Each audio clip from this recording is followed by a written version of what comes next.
Okay, I think we need to get cozy in here. Very nice. Real YouTuber now. So, today I thought I'd get super cozy in my office and just have a chat with you about something I've never really talked about.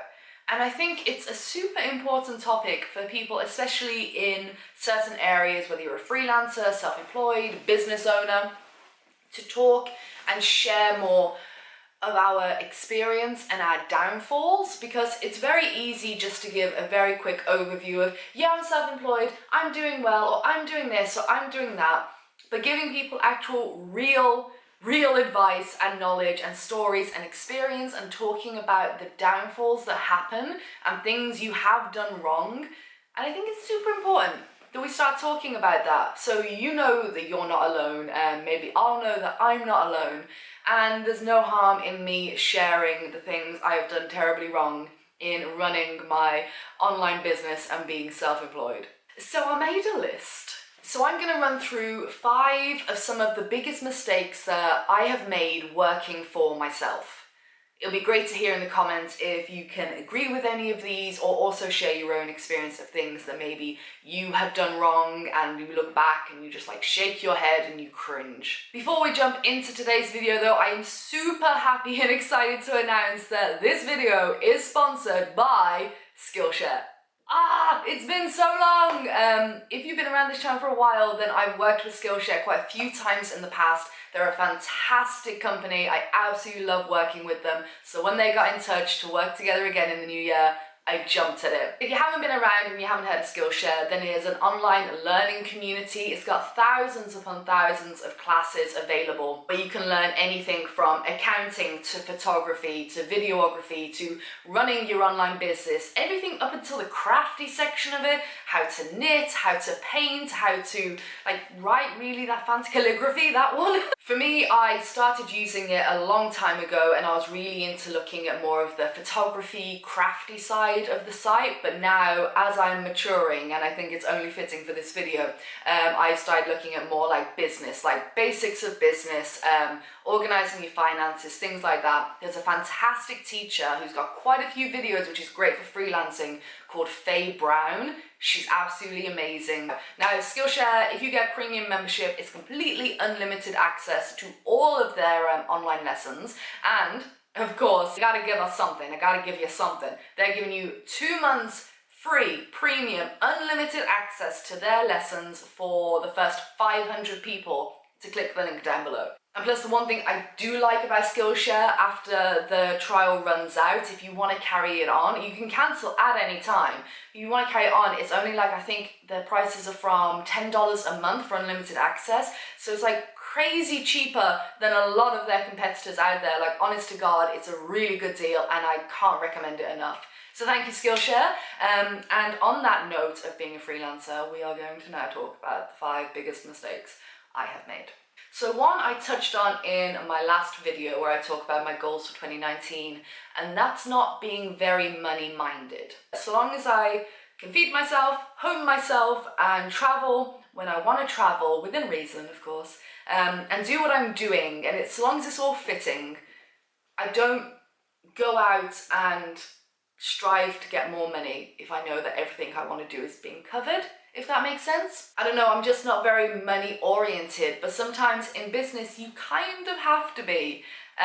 Even though I can pay my stamp, which is what we call it here, it's a bit of slang in the UK, to get my state pension later on. State pension doesn't cover for much, and you want to have savings, you want to have investments, Instagram, YouTube, who knows, I won't be making money off this like I am now probably in 10 years, so what am I going to do? Will I have savings? Will have I invested in something else that will help me continue my career later on and continue being self-employed? It's something you've got to think about earlier, and having extra sources of income and thinking about money not for the present, but for the future. I'm not a big spender, and so like I said, as long as I've got it to cover me now, I never really wanted any more. But that more can be a good thing because it will help you and cover you financially later on down the line, even if it's 20, 40, 50 years down the line. It's definitely something you need to start thinking about if you are self-employed and having those measures in place, even if you start small. So something for 2019 I am definitely going to be more mindful of is how I'm investing money and where my money's taking me, and how I can try and give myself at least a little bit of security in the coming years and decades. Talking of cash, my next biggest mistake was not keeping receipts in cash-heavy countries. So if you're self-employed, you have to do your own taxes. I have an accountant, thank God, because I'm awful at things like that. But still, you need to keep on top of all your receipts. I have got folders of receipts for the current tax year, which I wanted to keep on top of. And I started putting them all in a spreadsheet at the start of the tax year last year, and then I stopped. So we're just piling up receipts, which I'm going to have to sort out. I did download QuickBooks, which will help me a lot in organising everything. But when you go to somewhere like, I don't know, if you go somewhere like India, and I suddenly go through my bank statements, I'm sorting out money and taxes, and then you realise you've taken £200 out in Delhi, where did you spend it? The good thing about my job is that so much of it is tax deductible. My accommodation, my food, my flights, everything like that. But if I don't keep receipts, even if it's for a £4 dinner in Jodhpur, those add up. And I was so terrible at keeping receipts, I want to slap myself looking back. I really do. Because when you look at your outgoings and you're like, but I was in India, so like all that money I was spent was like on, you know, this or that. Keep your receipts. Keep them. It's so super important. And the thing is, even if I go to Poundland and buy some stuff for the office, or I buy something small, I keep the receipt. Because that £3 there, that £15 there, that £4 there is gonna add up. So keep everything, especially in cash-heavy countries, if that's something that is tax deductible for you. Luckily, I do work in a travel field, so traveling, I can deduct on my taxes, which is great. So long as I keep the receipts, the amount that I can't claim for is making me sick. I was like, well done, Ali. That was really smart. Keep your receipts. Ooh. The next one is knowing my rights when I do sponsored videos, or working with a brand, or working with a company in any kind of way that there is a contract. So I am not going to name names because I have more respect for the people I work with than that, and I won't go into too many specifics. I will say, if you are new into the game of freelancing, or you're on YouTube, or you write a blog, or you do Instagram, whatever you do, and a company approaches you and they'll send you a contract for a campaign you want to work on. Now that's a legally binding contract. Please, I know I'm going to say this, but I've met people who don't do this. Read the contract. Every single word. Now a contract is going to be full of legal mumbo jumbo, and it's going to be like super overwhelming. Whenever I get a contract through, if it's a bit more complex and intense, or there's something in it that doesn't sit right with me, I never just sign it and hand it back. I always ask questions. Don't be afraid. If a company wants to work with you, or they want to hire you for a freelance gig, and there is something small, even if it's small, like for example, create some sort of creative control, that you might just overlook, like, oh, that'll be fine, I'm sure they'll be fine. Talk to them. Never sign anything you are not 1,000,000% happy with doing. Talk to them, send them an email, put it in point by point. I just wanted to clarify this. Is this what it means? Because like I said, they're going to use all this legal jargon and you might not understand some of it, so ask. There is no problem. The company will have no problem with you asking as many questions. So you are happy, content, you know what they're expecting from you, you know what you can expect from them, which is super important. But please, know your rights. Problem is, if they kind of override your rights and what your needs and wants, and you sign it, it's tough shit, it's done. And you can't do anything about it because you signed it saying you understood and agreed. So please, for the love of God, know your rights, be very strong, take full creative control if you are a creative. It's different if the company wants to, for example, see the video or the Instagram post and caption before you put it up. That's very normal, don't be freaked out about that. but understand that you will have the last say. And that goes both ways. For example, they'll want you to do X, Y, and Z. So long as you've done that and you are within your rights and you are following that contract, they cannot turn around to you and say, no, scrap it, do it all again. Actually, we wanted you to say this, this, and this as well, and film it like this. No. All I'm saying is, know your rights, understand what you are doing within this contract, because I have had a very bad experience and I don't wish it on anyone. Be strong, be firm, be professional, know your rights, and read every word of that contract. Another thing is leaving things too late. Now, some projects you might want to take on when you're self-employed. For example, a big project that might help you in the next 2 years to build your finances, build your brand, build your audience, and things you have to start early. There's a project I want to take on which will hopefully be up and running within 10 months. But I've already ordered like everything I need. I'm doing my research. I'm getting in contact with the people I need to get in contact with because I wanted to do it last year. But I left it and I left it and I left it, and then it never got done.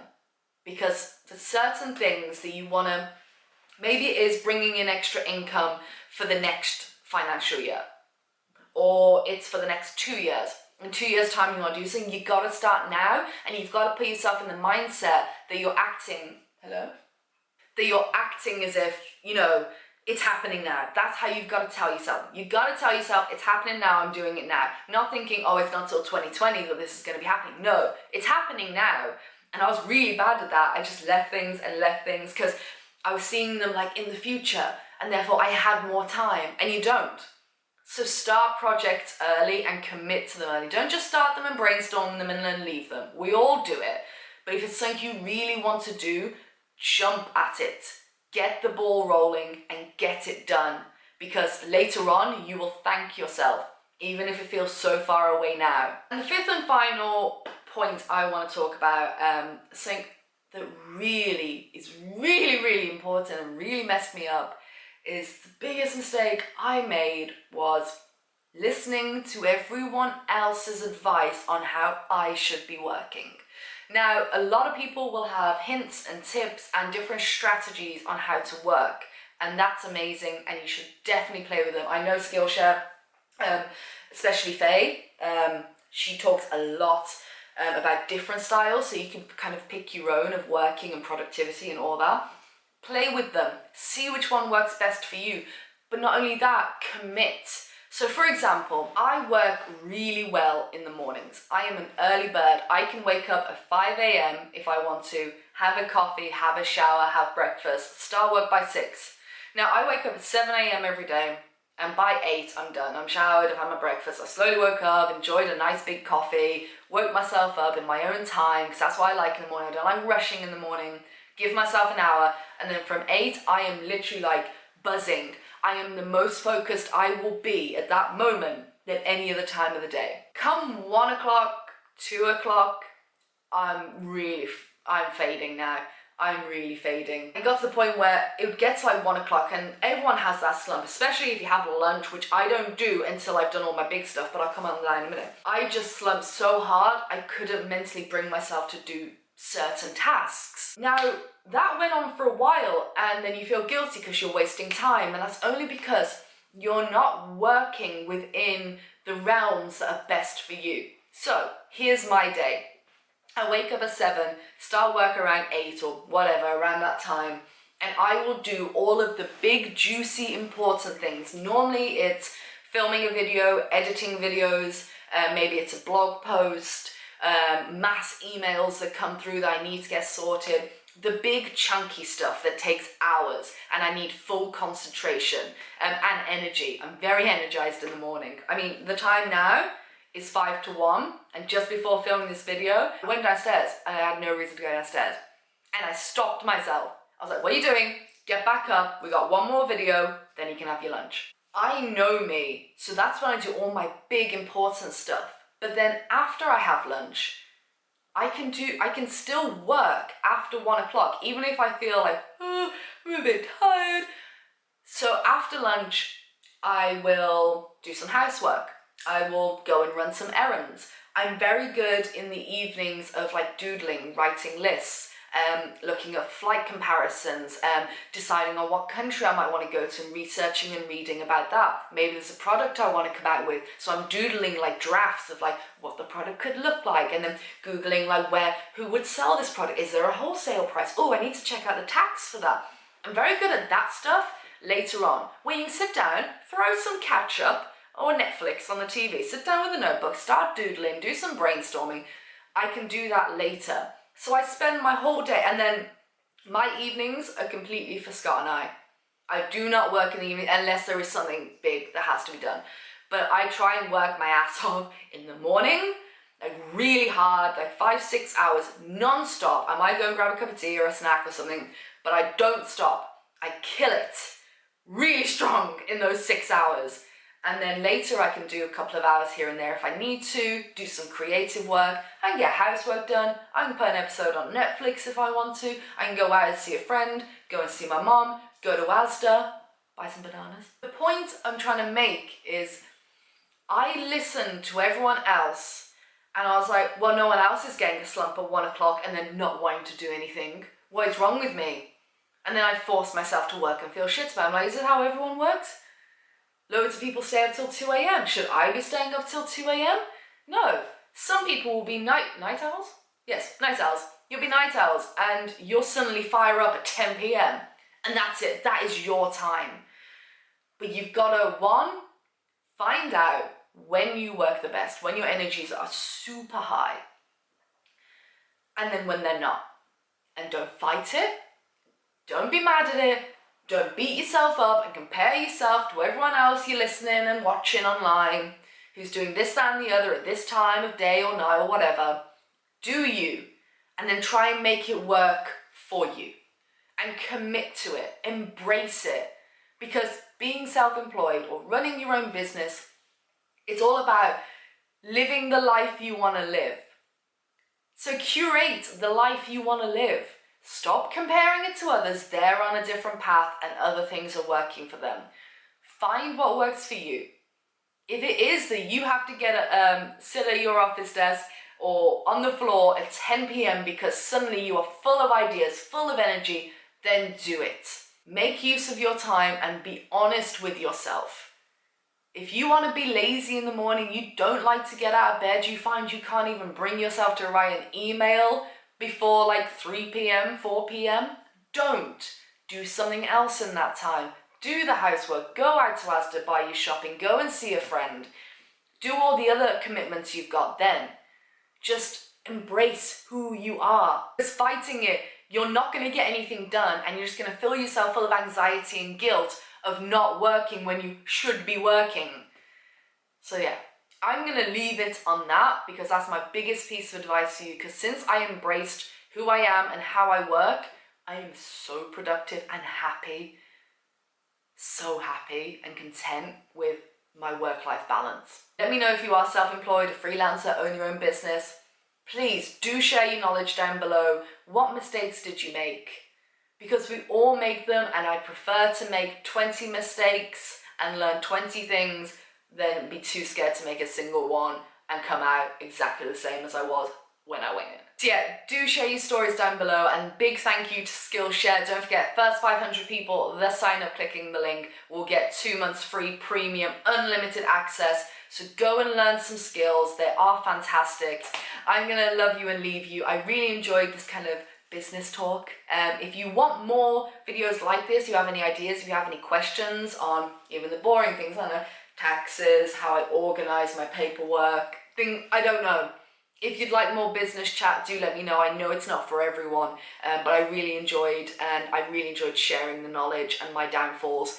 Please do the same down below. And I will see you in the next video. Okay. Incoming kisses, loving, leaving.